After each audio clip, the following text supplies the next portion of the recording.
10,000 కోట్లతో సంగారెడ్డి నుంచి Choutuppal highway regional ring రోడ్డుకు అప్రూవల్ ఇచ్చిన కేంద్రం.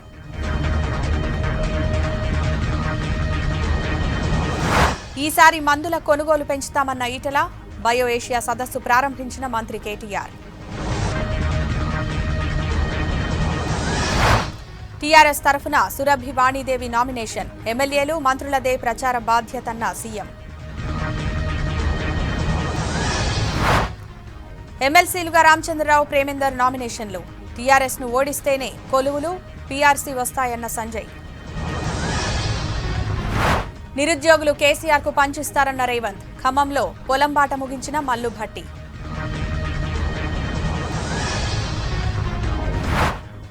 చిన్నమ్మపై టీఆర్ఎస్ కుట్ర చేసిందన్న పీవీ మనవడు, గౌరవం ఉంటే రాజ్యసభకు పంపాలన్న విపక్ష నేతలు.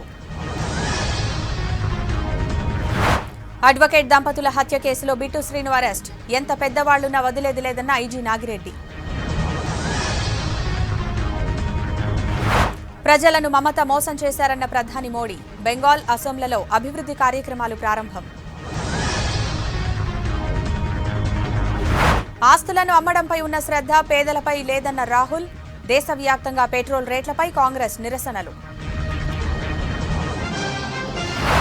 బల పరీక్షలో కూలిన పుదుచ్చేరి కాంగ్రెస్ సర్కార్, సీఎం పదవికి నారాయణస్వామి రాజీనామా.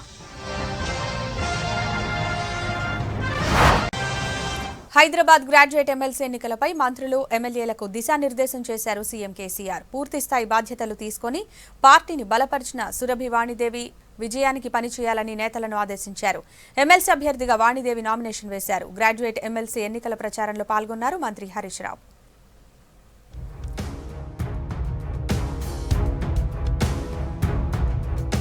హైదరాబాద్ రంగారెడ్డి, మహబూబ్ నగర్ గ్రాడ్యుయేట్ ఎమ్మెల్సీ అభ్యర్థిగా నామినేషన్ వేశారు సురభి వాణీదేవి. ఎంపీ కేశవరావు, మంత్రి తలసానితో కలిసి జీహెచ్ఎంసీ ఆఫీసుకు వెళ్లిన వాణీదేవి అధికారులకు నామినేషన్ పత్రాలు అందించారు. తనను ఎమ్మెల్సీ అభ్యర్థిగా ఎంపిక చేసినందుకు సీఎం కేసీఆర్ కు థ్యాంక్స్ చెప్పారు వాణీదేవి. మంచి ముహూర్తంలో నామినేషన్ ఫైల్ చేసి వచ్చామండి. సంతోషం. మీ అందరి సహకారం కావాలి. Please all of you cooperate. ముందుగా మన ముఖ్యమంత్రి గారు నన్ను క్యాండిడేట్ గా సెలెక్ట్ చేసినందుకు కృతజ్ఞతలు. కష్టపడి నేను మంచి అభివృద్ధిలోకి తీసుకొస్తానని అందరి ముందు చెప్తున్నాను. అంతకుముందు నామినేషన్ వేసేందుకు జీహెచ్ఎంసీ ఆఫీసుకు వెళ్లిన సురభి వాణీదేవిని సరైన పత్రాలు లేవని తిప్పి పంపించారు అధికారులు. నామినేషన్ సెట్ లో పూర్తి వివరాలతో పేపర్లు, ఫోటోలు లేవని చెప్పడంతో అక్కడి నుంచి వెళ్లిపోయారు వాణీదేవి. మళ్లీ సాయంత్రం నామినేషన్ వేశారు.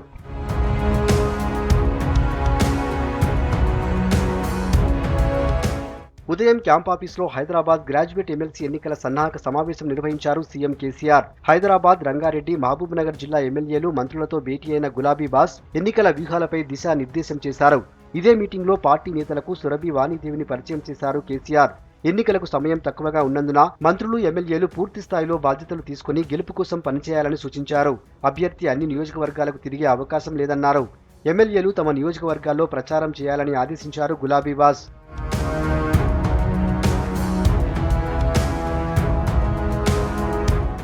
తెలంగాణకు రావాల్సిన నిధులను కేంద్రం ఇవ్వడం లేదన్నారు మంత్రి హరీష్ రావు.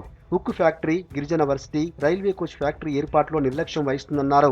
నల్గొండ, ఖమ్మం, వరంగల్ పట్టభద్రుల ఎన్నికల ప్రచారంలో భాగంగా సిద్దిపేట జిల్లా చేర్యాలలో సమావేశం నిర్వహించారు. ఈ కార్యక్రమంలో మంత్రి హరీష్ రావు, ప్రభుత్వ విప్ బోడకుంటి వెంకటేశ్వర్లు, పల్లా రాజేశ్వర్ రెడ్డి, ఎమ్మెల్యే ముత్తిరెడ్డి యాదగిరెడ్డి పాల్గొన్నారు. ప్రజలు 43 లక్షల మందికి ఆసరా పెన్షన్ ఇస్తున్నాం. నెలకు 2,016 రూపాయలు ఇస్తున్నాం. ఇలా ఢిల్లీకి వచ్చే పైసలు ఏంటో తెలుసా మీకు? ₹80. వాళ్ళు ఏం చెప్తారు? మేము ఇస్తున్నాం. ఇస్తున్నారు. మీరు ఎంత ఇస్తున్నారంటే ₹80. 60 లక్షల మంది రైతులకు రైతు బంధిస్తున్న ఏకైక రాష్ట్రం ఇవాళ తెలంగాణ రాష్ట్రం. మీరు ఇలా పోయి చూస్తే మీ యొక్క చెల్లెలు గాని, తమ్ముళ్ళు గాని, మీ బిడ్డలు గాని, కొడుకులు గాని మీ మండల సెంటర్ లో ఉన్న ఎస్సీ, ఎస్టీ, బీసీ, మైనార్టీ గురుకులాల్లో చదువు సాగిస్తున్నారు.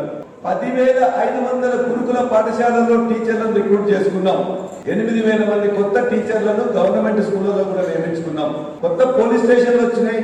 32,000 మందిని పోలీస్ రిక్రూట్మెంట్ బోర్డు ద్వారా ఈ ప్రభుత్వం 8 నోటిఫికేషన్లలో రిక్రూట్ చేసుకున్నారు. జనగామలో మార్నింగ్ వాక్ లో పట్టభద్రులను కలిసి ఓటు అభ్యర్థించారు పల్లా రాజేశ్వర్ రెడ్డి. గ్రాడ్యుయేట్ల సమస్యలు అడిగి తెలుసుకున్నారు. మరోసారి ఎమ్మెల్సీగా గెలిపిస్తే సమస్యల పరిష్కారానికి కృషి చేస్తానన్నారు.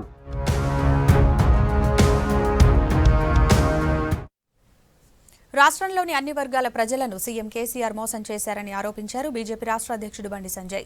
ఎమ్మెల్సీ ఎన్నికల్లో బీజేపీని గెలిపిస్తే ప్రజా సమస్యలపై పోరాడతామన్నారు. బీజేపీ అభ్యర్థులు గెలిస్తే పీఆర్సీతో పాటు ఉద్యోగ నియామకాలు వస్తాయన్నారు.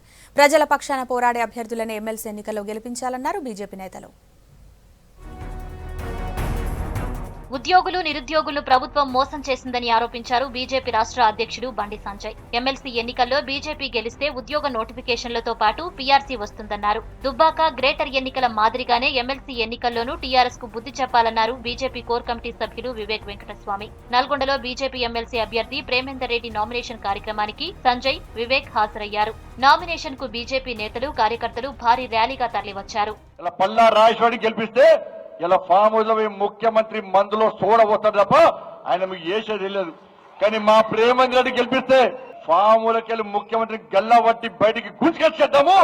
ఇలా ప్రేమేందర్ రెడ్డి ఉంది కాబట్టి ఈ ఎన్నికల్లో ప్రేమేందర్ రెడ్డి గెలిపించండి. గెలిపిస్తే పక్కా పీఆర్సీ వస్తుంది, మీకు నిరుద్యోగ వృత్తి వస్తుంది, నోటిఫికేషన్ వస్తుంది.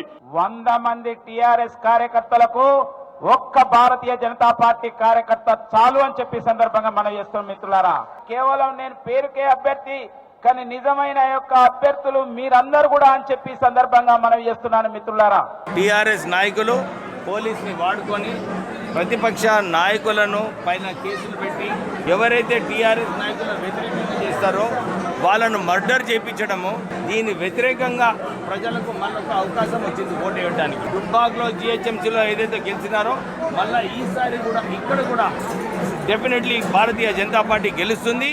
మండలిలో బీజేపీ తరపున ప్రశ్నించే గొంతుగా రామచంద్రరావును గెలిపించాలన్నారు కేంద్ర మంత్రి కిషన్ రెడ్డి. టీఆర్ఎస్ పట్ల ప్రజల్లో తీవ్ర వ్యతిరేకత ఉందన్నారు.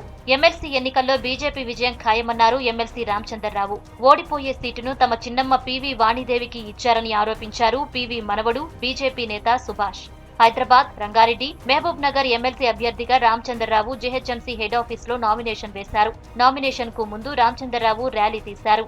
టీఆర్ఎస్ అంటే విద్యార్థులు గాని, విద్యావంతులు గాని, మేధావులు గాని, ఉద్యోగస్తులు గాని, కార్మికులు గాని, కర్షకులు గాని అన్ని వర్గాల ప్రజల్లో తీవ్రమైనటువంటి వ్యతిరేకత ఉన్నది. ప్రజల కోసం పనిచేసేటువంటి వ్యక్తి రామచంద్రరావు గారిని భారీ మెజార్టీతో గెలిపించాల్సిందిగా కోరుకుంటూ, ఈరోజు తెలంగాణ ప్రజలకు మీరు విద్యార్థులకు ఏమి ఇచ్చారని చెప్పి టీఆర్ఎస్ పార్టీ చెప్తుంది. 50,000 టీచర్ల ఉద్యోగాలు ఖాళీ ఉన్నాయి ఏం చెప్తుంది ఈ ప్రభుత్వం? స్వయాన ముఖ్యమంత్రి గారు గానే ముఖ్యమంత్రి తనేడుగు నుంచి ఉన్న ఈ సీటు మీద వేరే వారు గెలవలేరు, కేవలం బీజేపీ మాత్రమే గెలుస్తుందని చెప్పి నాకు పూర్తి నమ్మకం ఉన్నది. రామచంద్రరావు గారు తప్పకుండా అఖండమైన మెజారిటీతో గెలుస్తున్నారని చెప్పి ఒక కుటిల రాజకీయాలతో ఈరోజు మా ఒక కుటుంబ సభ్యులైన శ్రీమతి వాణిదేవి గారిని ఇక్కడ నిలబెట్టడం, ఇది బ్రాహ్మణ సమాజానికే ఈ యొక్క ఓట్లు చీల్చడానికి మరి ఏ విధంగా ముందుకెళ్తున్నారో మనందరం కూడా గమనించాల్సిన విషయం. పోడు భూముల సమస్యను సర్కార్ పరిష్కరించడం లేదన్నారు దుబ్బాక ఎమ్మెల్యే రఘునందన్ రావు. పోడు భూముల పట్టాల కోసం బీజేపీ పోరాడుతుందన్నారు. సింగరేణిలో అవినీతి పెరిగిందని ఆరోపించారు. భద్రాద్రి కొత్తగూడెం జిల్లా కేంద్రంలో పలు పార్టీల నేతలు రఘునందన్ సమక్షంలో బీజేపీలో చేరారు. అంతకుముందు లక్ష్మీదేవిపల్లి నుండి కొత్తగూడెం క్లబ్ వరకు భారీ ర్యాలీ నిర్వహించారు. పోడు భూముల విషయంలో ఎవ్వరు కూడా గిరిజనులకు న్యాయం చేయలేదు. ఈ రాష్ట్రంలో అధికారంలోకి వచ్చిన ఏడాది లోపు గిరిజనులందరికీ పోడు భూములు పట్టాలు ఇస్తామని చెప్పి ఖచ్చితంగా భారతీయ జనతా పార్టీగా చెప్తారు. నల్గొండ జిల్లా చెరువుగట్టు పార్వతీ జడల రామలింగేశ్వర స్వామిని దర్శించుకున్నారు బీజేపీ నేతలు. ఎమ్మెల్సీ అభ్యర్థి ప్రేమేందర్ రెడ్డి నామినేషన్ కార్యక్రమంలో పాల్గొనేందుకు వెళ్లిన నేతలు చెరువుగట్టు ఆలయంలో ప్రత్యేక పూజలు చేశారు. ఈ కార్యక్రమంలో బీజేపీ రాష్ట్ర అధ్యక్షుడు బండి సంజయ్ తో పాటు కోర్ కమిటీ సభ్యులు వివేక్ వెంకటస్వామి, మోత్కుపల్లి నరసింహులు, నల్గొండ జిల్లా నేతలు పాల్గొన్నారు. కేసీఆర్ ప్రభుత్వ పనితీరు మీద అన్ని వర్గాల ప్రజలు అసంతృప్తితో ఉన్నారన్నారు కాంగ్రెస్ నేతలు. పట్టభద్రుల ఎన్నికల్లో టీఆర్ఎస్ అభ్యర్థులకు ఓటమి తప్పదన్నారు PCC working president Revanth Reddy. అభ్యర్థి దొరక్క కేసీఆర్ పీవీ కుమార్తెను బరిలోకి దింపారని విమర్శించారు. పీవీ కుటుంబంపై ప్రేమ ఉంటే గవర్నర్ కోటాలో ఎమ్మెల్సీ అయినా, రాజ్యసభ సీటైనా ఇవ్వాలని డిమాండ్ చేశారు కాంగ్రెస్ నేతలు.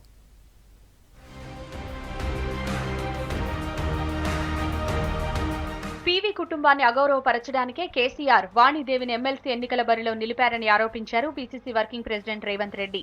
ఓడిపోయే సీటులో నిలబెట్టి పీవీ కుటుంబాన్ని బద్నాం చేయాలని చూస్తున్నారన్నారు. దమ్ముంటే కేసీఆర్ కుటుంబ సభ్యులను బరిలో దింపాలని సవాల్ విసిరారు రేవంత్ రెడ్డి. పీవీ కుటుంబంపై ప్రేమ ఉంటే గవర్నర్ కోటాలో ఎమ్మెల్సీ లేకపోతే రాజ్యసభ సీట్ ఇవ్వాలని డిమాండ్ చేశారు.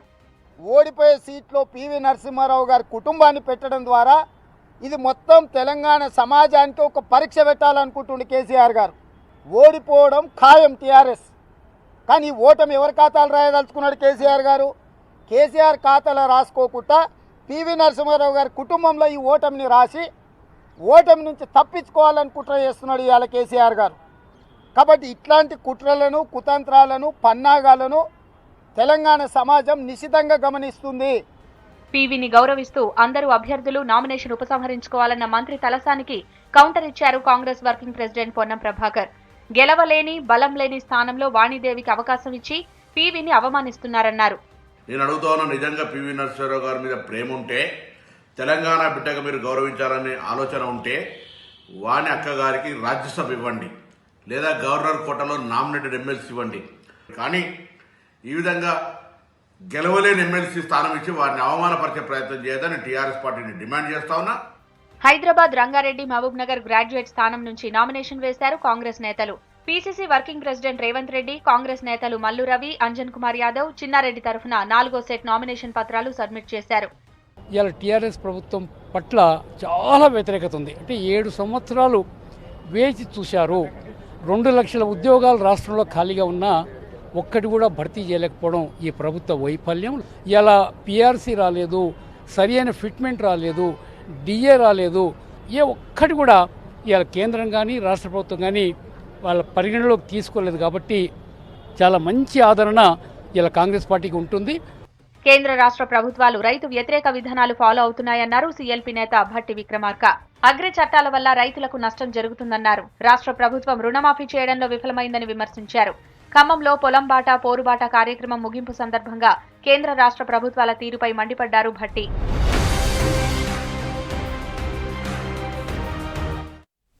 ఎమ్మెల్సీ ఎన్నికల నామినేషన్ ప్రక్రియ కొనసాగుతోంది. ఇవాళ మంచి రోజు కావడంతో చాలా మంది అభ్యర్థులు నామినేషన్లు వేశారు. 2 స్థానాలకు పార్టీల అభ్యర్థులతో పాటు ఇండిపెండెంట్ క్యాండిడేట్లు నామినేషన్లు దాఖలు చేశారు. అభ్యర్థులతో పాటు అనుచరులతో రాకతో జీహెచ్ఎంసీ ఆఫీస్తో పాటు నల్గొండ కలెక్టరేట్ సందడిగా మారింది. మరోవైపు రేపటితో నామినేషన్ల ప్రక్రియ ముగియనుంది.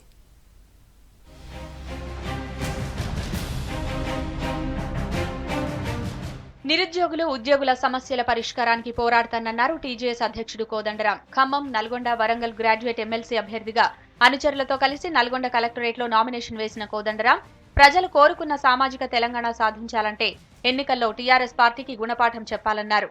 రాజకీయ అధికారాన్ని విచ్చలవిడిగా స్వంత స్వార్థ ప్రయోజనాలకు వాడుకుంటున్న సందర్భం. నీళ్లు, నిధులు, నియామకాల కోసం, ఉద్యమ ఆకాంక్షల సాధన కోసం, ప్రజాస్వామిక విలువల ప్రతిష్టాపన కోసం, తెలంగాణ అస్తిత్వ పరిరక్షణ కోసం చేస్తున్న ఈ పోరాటాన్ని ముందుకు నడిపించడానికి ఇది మరొక వేదికగా మేము భావిస్తూ ఉన్నాం. తెలంగాణ ఉద్యమంలో కీలకంగా పనిచేసిన తనను ఎమ్మెల్సీ ఎన్నికల్లో గెలిపించాలన్నారు తెలంగాణ ఇంటి పార్టీ అధ్యక్షుడు చెరుకు సుధాకర్. వరంగల్, నల్గొండ, ఖమ్మం పట్టభద్రుల ఎమ్మెల్సీ అభ్యర్థిగా చెరుకు సుధాకర్ నామినేషన్ వేశారు. అంతకుముందు మద్దతుదారులతో కలిసి ఎన్జీ కాలేజ్ నుంచి కలెక్టరేట్ వరకు ర్యాలీగా వచ్చారు.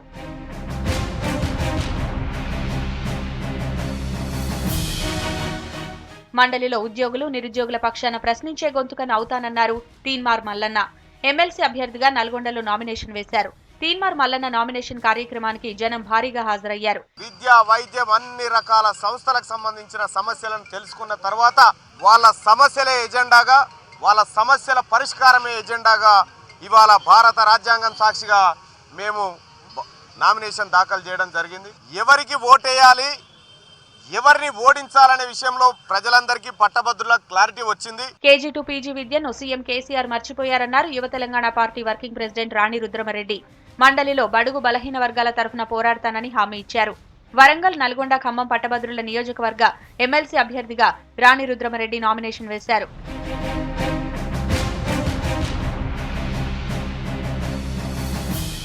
యువత స్కిల్ డెవలప్మెంట్ తో ముందుకెళ్లేలా కృషి చేస్తానని చెప్పారు ఇండిపెండెంట్ ఎమ్మెల్సీ అభ్యర్థి సామల వేణు. జీహెచ్ఎంసీ ఆఫీసులో ఎమ్మెల్సీ అభ్యర్థిగా నామినేషన్ వేసిన ఆయన 40 ఏళ్లు మెజిషియన్ గా పనిచేశానని గుర్తు చేశారు. చాలా మంది యువతకు ఉపాధి అవకాశాలు కల్పించానని చెప్పారు.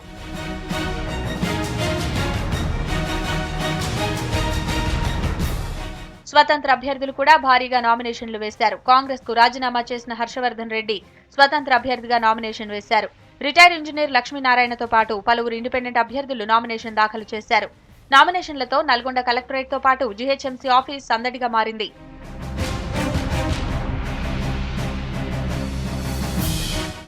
హైదరాబాద్ చుట్టూ రీజనల్ రింగ్ రోడ్డుకు కేంద్రం ఆమోదం తెలిపిందన్నారు కేంద్ర హోంశాఖ సహాయ మంత్రి కిషన్ రెడ్డి.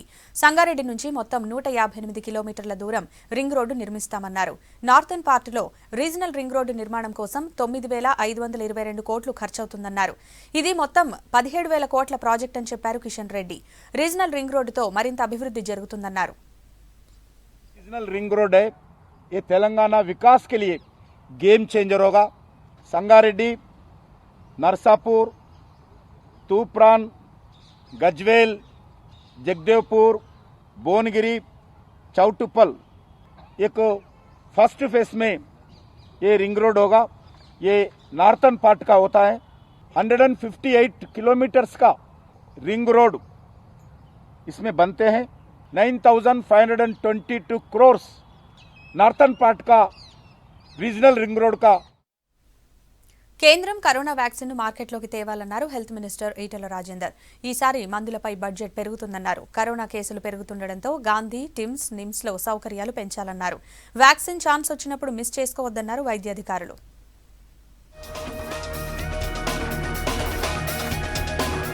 రాష్ట్రంలో పెరుగుతున్న కరోనా కేసులు, వ్యాక్సినేషన్ పై మంత్రి ఈటెల రాజేందర్ రివ్యూ చేశారు. కోటి హెల్త్ సెంటర్ లో జరిగిన ఈ రివ్యూ మీటింగ్ లో వైద్య ఆరోగ్య శాఖ అధికారులు పాల్గొన్నారు.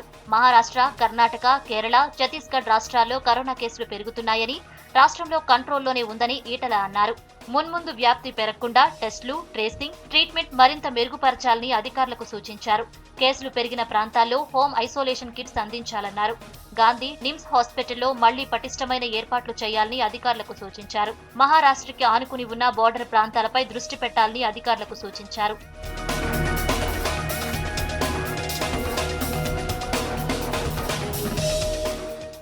ప్రస్తుతానికి రాష్ట్రంలో కేసులు భారీగా పెరిగే దాఖలాలు లేవని, కరోనా ఉన్నంతకాలం ప్రజలు జాగ్రత్తగా ఉండాలని ఈటెల సూచించారు.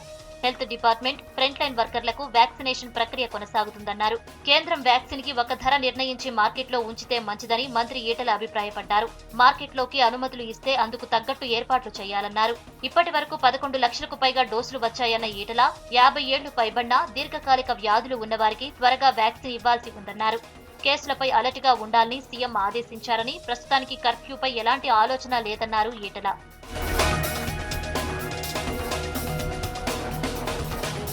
మెడికల్ కాలేజీల ఆధ్వర్యంలోని హాస్పిటల్లో మందులు, ఆపరేషన్లకు ఇబ్బంది లేకుండా చర్యలు తీసుకోవాలన్నారు. గత 2 ఏళ్లుగా నాణ్యమైన బ్రాండెడ్ మందులను కొనుగోలు చేస్తున్నామని, దీనికి సంబంధించి బడ్జెట్ కూడా ఈసారి పెరుగుతుందన్నారు.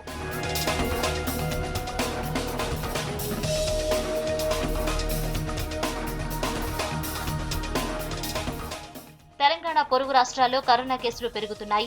మన దగ్గర మాత్రం ఆ పరిస్థితి లేదంటున్నారు హెల్త్ డైరెక్టర్ శ్రీనివాసరావు. వైరస్ లో మ్యూటేషన్స్ వచ్చాయన్నారు. తమ వంతు వచ్చినప్పుడు అందరూ వ్యాక్సిన్ తప్పకుండా వేసుకోవాలని, అప్పుడే కరోనా సోకినా ప్రాణాలు కాపాడుకునే అవకాశం ఉంటుందన్నారు. తెలంగాణ రాష్ట్ర ప్రభుత్వం కూడా పూర్తి అప్రమత్తంగా ఉంది. అండ్ మా డిఎంఎన్హెచ్ఓలతో ఆల్రెడీ రివ్యూ చేయడం జరిగింది. అండ్ ఇమీడియట్గా టెస్టుల సంఖ్య పెంచమని చెప్పడం జరిగింది. ఎందుకంటే ఎక్కడైతే కేసులు పెరుగుతున్నాయో అక్కడ ఈ కొత్త మ్యూటేషన్స్ వల్ల, వైరస్లో వచ్చిన మార్పుల వల్ల ఈ కేసులు చాలా ఫాస్ట్గా ఇంక్రీజ్ అవుతుందని చెప్పి ఇన్ఫర్మేషన్ రావడం జరిగింది.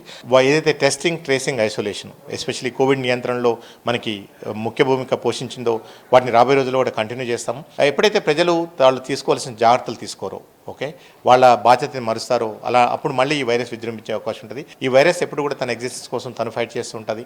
అది కొత్తగా మ్యుటేషన్స్ అవుతుంటాయి. జనం జాగ్రత్తలు తీసుకుంటేనే కరోనాను కంట్రోల్ చేయొచ్చు అంటున్నారు అధికారులు. వ్యాక్సిన్ కంటే కూడా మాస్క్ పవర్ఫుల్ అని, అందరూ తప్పకుండా మాస్క్ వాడాలన్నారు. బెంగాల్, అస్సాంలో పర్యటించారు ప్రధాని మోడీ. 2 రాష్ట్రాల్లో పలు అభివృద్ధి పనులకు శంకుస్థాపన చేశారు.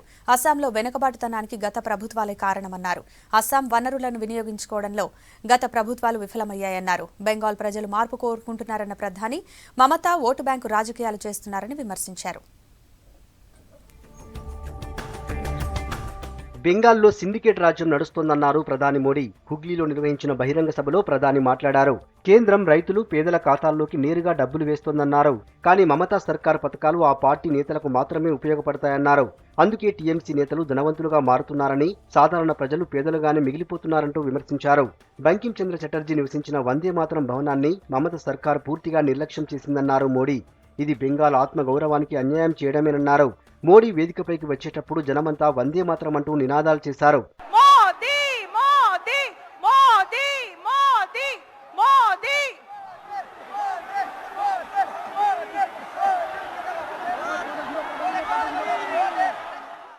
वंदे मातरम सिर्फ इन 2 शब्दों ने गुलामी की निराशा में जी रहे देश को नई चेतना से भर दिया था। ऐसे अमर गान की रचना करने वाले के स्थान को न संभाल पाना बंगाल के गौरव के साथ बहुत बड़ा अन्याय है। బెంగాల్ పర్యటనలో భాగంగా కోల్కతా మెట్రో విస్తరణ ప్రాజెక్టును ప్రారంభించారు మోడీ. నోవాపార నుంచి దక్షిణేశ్వర్ వరకు నడిచే రైలును వర్చువల్ గా జెండా ఊపి ప్రారంభించారు.